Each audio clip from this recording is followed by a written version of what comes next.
بسم الله الرحمن الرحيم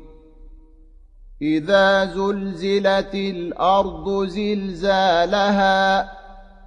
وأخرجت الأرض أثقالها وقال الإنسان ما لها يومئذ تحدث أخبارها بأن ربك أوحى لها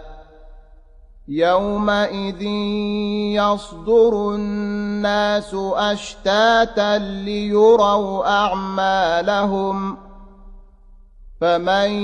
يعمل مثقال ذرة خيرا يره ومن يعمل مثقال ذرة شرا يره